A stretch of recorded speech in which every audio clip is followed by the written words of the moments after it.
liked every bit of it. All right, let's run the no huddle. Talk some Dak Prescott now. Or should we call him dual threat Dak?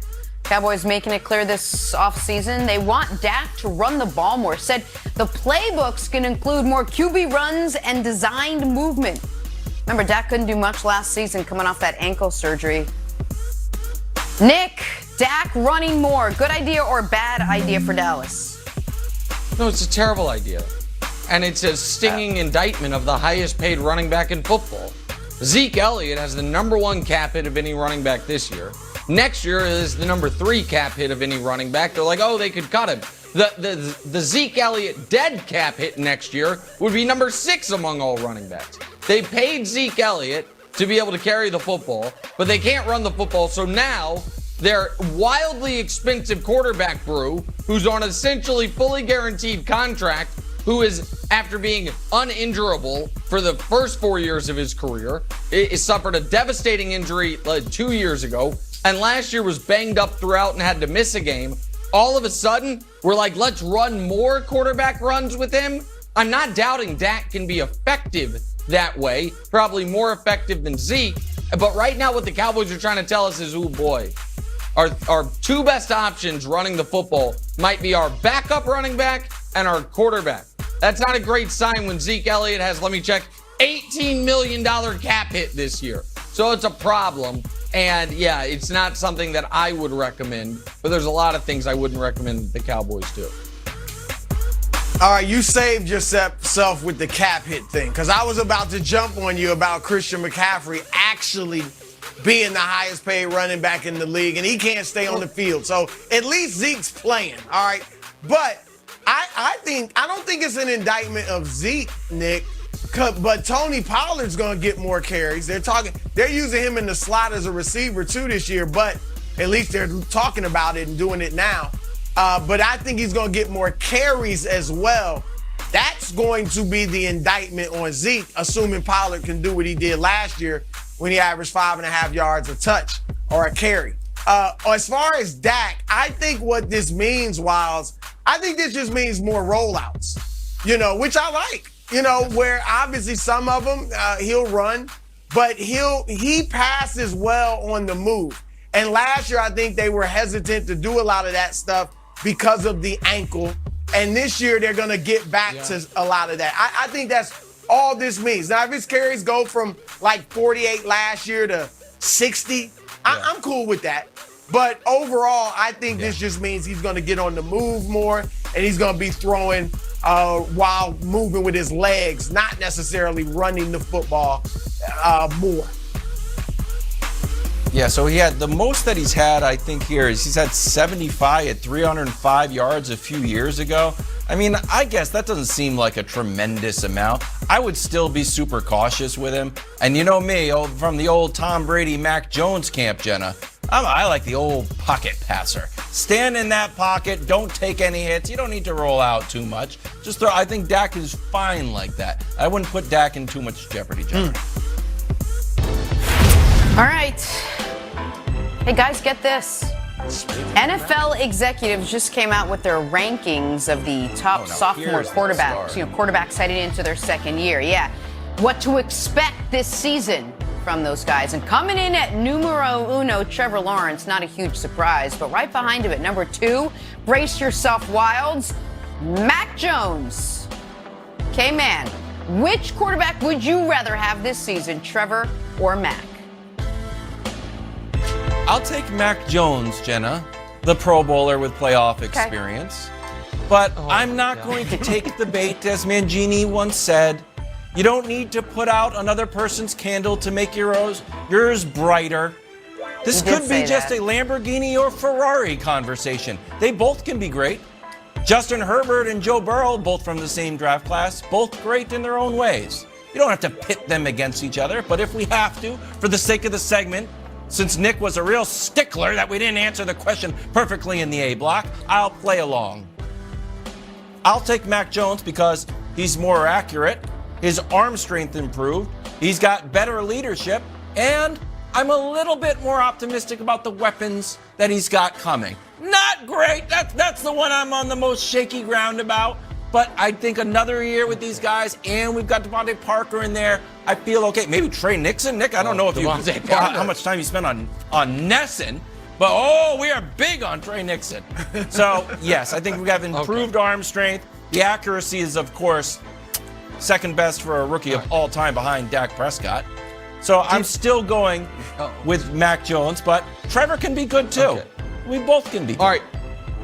You said you didn't want to blow out someone's candle to make yours brighter. I do. Did you use a car analogy there? Because I think the correct car analogy is you have a brand new Lamborghini Diablo. Unfortunately, last year it was driven by a third grader. So it looked like it got a little banged up. It looked like it had some issues, but it was really the driver.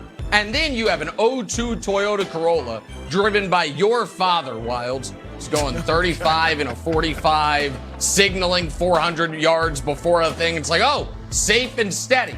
But once you, in a fair competition on the open road, there is no question.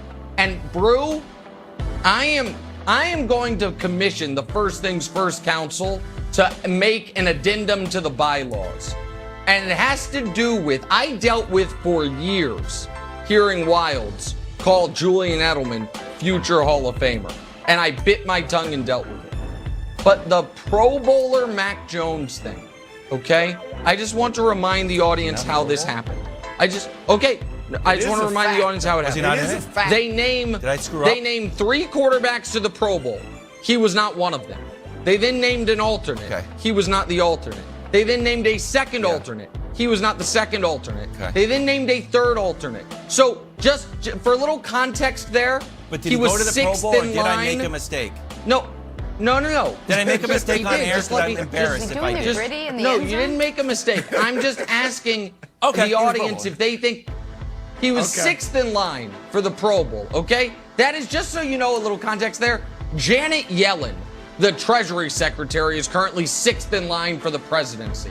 I don't think people are like, I think she's got White House written all over her because there was an insane confluence of injuries and an AFC Championship matchup. And by the way, that's just the AFC side of it. If we add the NFC quarterbacks, we'd have to go down to continue the analogy. Secretary of Labor, Marty Walsh, who's 11th in line, which is where Mac Jones actually was. So I'm sick of it. We can't call him Pro Bowler Mac Jones. It's intellectually dishonest, Brew. Crush him. It's intellectually dishonest. All right, look. Boom. Nick, I agree with you. I hated hearing Wild say Hall of Famer Julian Edelman. It's just, I'm all about facts over feelings, so that really stuck in my craw. I didn't like it at all. We're done with that, Wilds, right? We're done with that.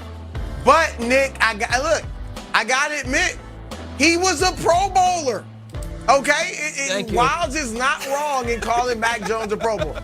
Now, Wilds, I like Mac a lot better than Nick does, all right? I'm not where you are. I think you go a little overboard. Your GOAT thing is cute.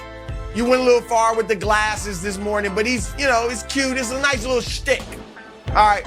But if we really are looking at who would I rather have at quarterback this year, I got to go with Trevor Lawrence. I know Mac was better last year. All the numbers were better and everything. But look at the situation. I mean, Trevor Lawrence, we know Urban Meyer, it was a mess down there. It was a mess. All right, he was in a bad situation, but he's got the stronger arm. He's more mobile. He's got the higher upside. Mac is going to be good. Mac is solid. But I don't think either team is making the playoffs this year. All right, so if that's the case, then I'm looking at my quarterback and saying, which one is my guy in the future can lead us to be an elite squad by himself? And I think that'll be Trevor Lawrence. So as much as I like your boy Mac Wilds, I got to go with Trevor on this. I have an honest question for Wilds. A serious question. I just have a serious question for you. And I mean, it's not a trick question, I promise. Because I'm trying to truly figure out if this is true Patriots loyalty or if it's Mac Jones, or if you actually love Mac Jones. Honest, or if you just trust the Patriots so much. If the Jacksonville Jaguars, who are run by Trent Baalke, so I don't put anything past them, they have terrible decision makers. If they called New England and said, Trevor for Mac, straight up. And the Patriots then, because they're also evidently terrible decision makers, called you and said, Wilds, make the call. Are you saying you would say no to that? Or are you simply saying because of the Patriots infrastructure, you like Mac more? Like, but if they offered a Trevor for Mac trade, would you do it as the Patriots? No, I would not. I think Mac Jones was specifically drafted out of the Saban system to the Belichick system, and he is specifically unique and perfect for the Patriots. I am not trading for Trevor Lawrence, who was, last time I saw him on a national stage was in Sports Illustrated saying, I don't need football. I'm okay. I like other stuff too. Oh my God. I love the question, Nick. All right. That was great. Okay. Good question. All right, we gotta get we gotta get back to the finals. You think the Celtics can still win this thing? We got Antoine Walker with